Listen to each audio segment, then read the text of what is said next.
आपने अभी तक पढ़ा।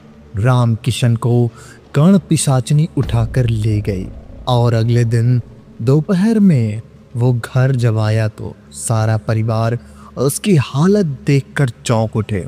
उसने पूछने पर उससे कहा, जो कहानी बताई वो कुछ ऐसी थी। अब आगे राम किशन अपने दोस्तों के साथ एक पेड़ के नीचे बैठा कृष्णा की बातें कर रहे थे कि उसी समय एकाएक तेज हवाओं के साथ बारिश शुरू हो गई। वो लोग चूंकि पेड़ के नीचे थे तो बारिश से बचाव तो हो रहा था, परंतु उसी समय न जाने कहां से कर्ण पिशाचनी आ गई और दोस्तों जो उसे घेर कर बैठे थे छोड़कर भाग निकले। और वह जब तक परिस्थिति का सही आकलन कर पाता वो कर्ण पिशाचनी के सम्मुख अकेला खड़ा था। सारे दोस्त छोड़कर भाग गए थे। कर्ण पिशाचनी ने उसे गर्दन से उठाया। उनके बड़े बड़े नाखून बुरी तरह से उसके गर्दन में चुभ रहे थे। जब तक वह परिस्थिति का सही आकलन कर पाता तब तक वो कर्ण पिशाचनी के सम्मुख अकेला खड़ा था। सारे दोस्त कर भाग गए थे। कर्ण पिशाचनी ने उसे गर्दन से उठाया। उसके बड़े बड़े नाखून बुरी तरह से गर्दन में चुभ रहे थे।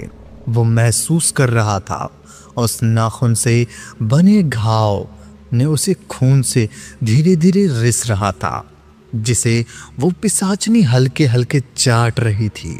पिशाचनी के चेहरे को इतने पास से उसने पहली बार देखा था। आंखों से मानो लाल खून छलक रहे थे। आने पर आतुर था। चेहरे की मांसपेशियां जलकर एक दूसरे से टूटकर बिखरने को आतुर। मुंह में बड़े बड़े दांत, जिसने उसका मुंह खुद का ताजा खून टपक रहा था। सफेद खुले बाल हवा में उड़ते हुए उसे एक भयानक बना रहा था। इतना सब कुछ देखते हुए राम किशन बेहोश हो गया। होश आने पर उसने खुद को एक गुफा में पत्थरों पर लेटा पाया। उसे खुद की स्थिति समझने में थोड़ा वक्त लगा। फिर धीरे धीरे सारी स्थिति स्पष्ट होते ही उसने भागने की कोशिश में इधर उधर देखा। एक तरफ से उसे थोड़ी रोशनी की किरण नजर आ रही थी। उसे लगा कि वहीं से वो बाहर जा सकता है। उठने की कोशिश में उसे अनुभव हुआ अपने निंता नगना को, और साथ ही वो विकट अनुभूति हुई। उसने पौरुष को खोने जाने का शायद इस पिशाचनी ने उसके साथ बेहोशी में संभोग रत छीन लिया था। कुछ ही देर में वो पिशाचनी पुनः प्रकट हुई और उसने उसे बतलाया कि कैसे वो उन अभागी स्त्रियों का उपयोग किया करता था, तो वो कैसे महसूस करती थी। साथ ही उसे हिदायत दी कि कृष्णा अब उससे शरण में, अतः उसके साथ किसी भी तरह का गलत कार्य का परिणाम और भीषण होगा। फिर उसे गांव में कोने कोने छोड़ दिया। घर के लोग समझ गए कि राम किशन की कृष्णा के लिए एक ही पिशाचनी उठाकर ले गई थी, अतः वे राम किशन के लिए माफी मांगने दौड़ पड़े। धीरे धीरे गांव भर में ये बात फैल गई कि खुद को बचाने के लिए कृष्णा कर्ण पिशाचनी की शरण में गई थी, और उसके बाद काफ़ी महिलाएं कृष्णा के धन्यवाद देने लगी। कृष्णा कुछ दिनों के बाद इस सोच में डूब गई कि उसका नाम तो कर्ण पिशाचनी ने रख दिया, पर परिश्रमिक के बारे में तो अभी तक कुछ नहीं बोला। न जाने वो क्या मांगेगी। एक दिन वो पिताजी को खेत में खाना देने के लिए घर के लिए निकली। दोपहर का वक्त था। रास्ता तकरीबन सुनसान था। तभी उसे वहीं मधुर स्वर सुनाई दी। कृष्णा। वो इधर उधर देखने लगी। कहीं कोई नहीं था, पर उसका नाम लेकर कर्ण पिशाचनी ने पुकारा। फिर मानो उसके कान में कहा, क्या बात है, काम हो गया तो एक बार मिलने धन्यवाद कहने को भी नहीं आई। कृष्णा ने चलते चलते मानो खुद से ही बात कर रही थी। फुसफुसा कर कहा, बोलो कहाँ आऊँ? जवाब मिला, कभी भी जब दिल चाहे मिलने को आ जा, पर घर पर बोल कर आना, सब फिक्र करेंगे। कृष्णा बोली, ठीक है। फिर घर आ गई। रात को बड़ी असमंजस में बैठी सोचती रही। वो रूप, वो व्यवहार जो उसने खिड़की से देखा था, वो सच था या सौम्य मृत्युवाणी जो उसके साथ बात करते हुए कर्ण पिशाच इस्तेमाल कर रही है, ये सच है? उसके बाद कृष्णा ने कुछ खुद से दिल में कहा, फिर शांत मन से सो गए। सुबह उठकर पिता से बोली वो अपने दिए वचन को पूरा करने कर्ण पिशाचनी के पास जाना चाहती है। कब तक वापस आएगी नहीं मालूम। अगले दिन घर के काम को निपटाकर जंगल में चलते हुए दोपहर होने लगी। भूख प्यास दोनों ही लग रही थी। वो रुकने को तैयार भी नहीं थी। वो जल्दी से उस कुएं के पास पहुंचना चाहती थी। तभी उसे अपने कानों में वही मधुर स्वर सुनाई दिया, थक गई हो, थोड़ी देर आराम कर लो, और देखो मैंने पास की उस घनी झाड़ी में सब इंतज़ाम कर दिया है। इंतज़ाम? कृष्णा चौंक उठी, पर उस आवाज़ की बात को टालने की कोशिश करने की मानसिकता क्षमता न होने की वजह से पैर खुद ब खुद और मुड़ गए।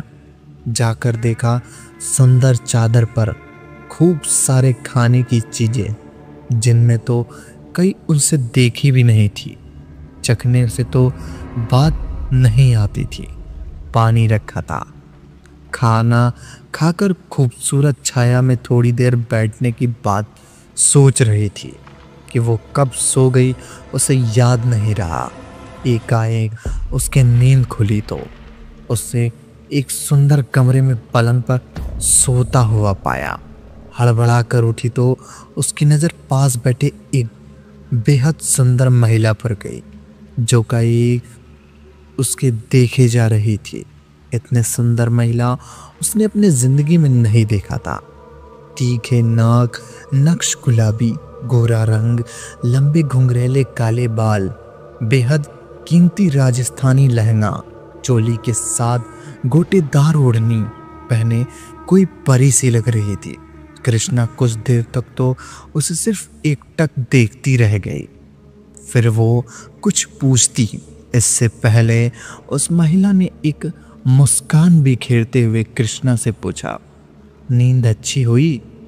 कृष्णा हड़बड़ा गए। ये आवाज़ तो कर्ण पिशाचनी की थी। बात कोई 200 वर्ष पहले की थी।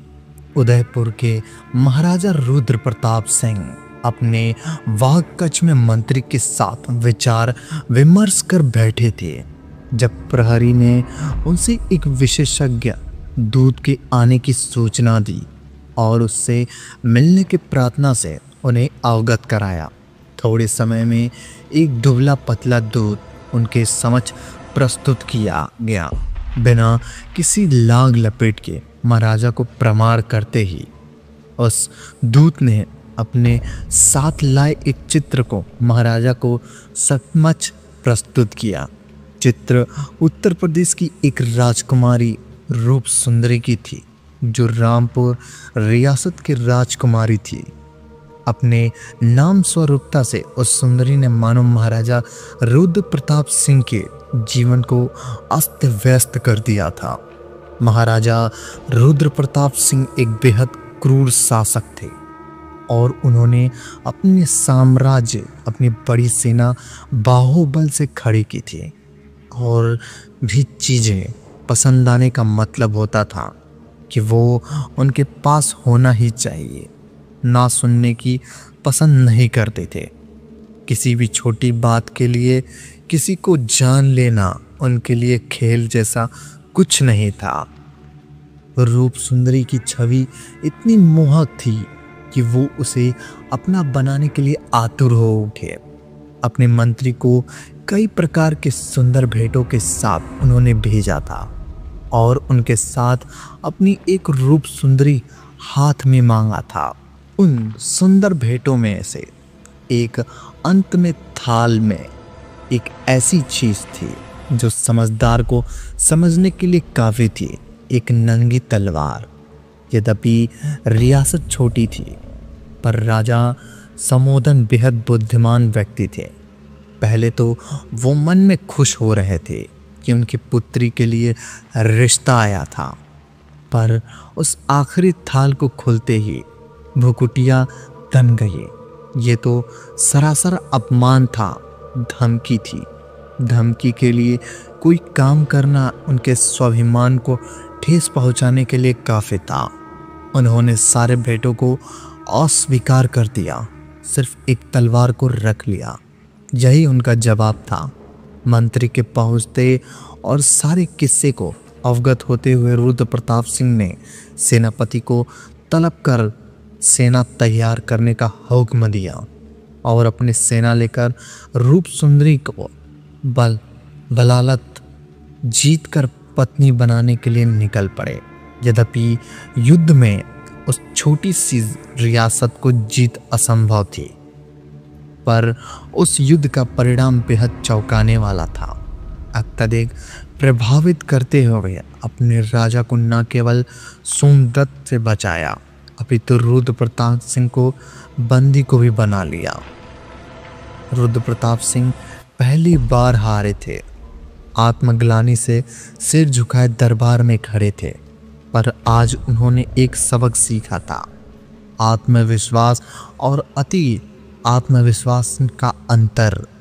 रुद्र प्रताप सिंह को चेतावनी देकर छोड़ देना शायद राजा सोमदत्त की सबसे बड़ी भूल की गई थी। चंद महीनों के भीतर ही तकरीबन तकनीक का साम्राज्य स्थान थे।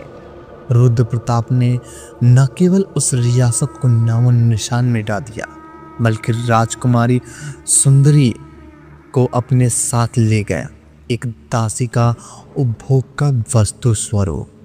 अपनी जीवन का मकसद रूप सुंदरी चुन चुकी थी। रुद्र प्रताप सिंह का सामूल अंत, और इस राह पर वो अपने रूप यौवन सभी का उपयोग करती बढ़ती जा रही थी। अतः में एक दिन मौका मिलते ही रूप सुंदरी ने रुद्र प्रताप सिंह के जीवन और साम्राज्य का निर्मम अंत कर दिया। फिर रात के अंधेरे में कुछ विश्वासी लोगों ने अपने गृह राज्य की ओर चल दिए। अपने गृह नगर में परिस्थिति देख उनका मन बुरी तरह से कांप गया। चारों तरफ सड़ी लाशों का अंबार लगे रहे थे। उन सब की मौत का जिम्मेदार शायद खुद ही थी, जिसकी सुंदरता की वो रूप प्रताप सिंह जैसे राक्षस की खींच लाई थी। उनके पास सब कुछ शेष नहीं रहा था। नगर के पास ही एक बड़ा कुआं था, जिसमें कूदकर उसने अपने जीवन का अंत कर लिया। तो दोस्तों, ये आपको कहानी कैसी लगी कमेंट में ज़रूर बताएं। ऐसी ही कहानी सुनने के लिए हमें सब्सक्राइब कर लें, ताकि हमारी आने वाली कहानियाँ सबसे पहले आप तक पहुँचे। धन्यवाद।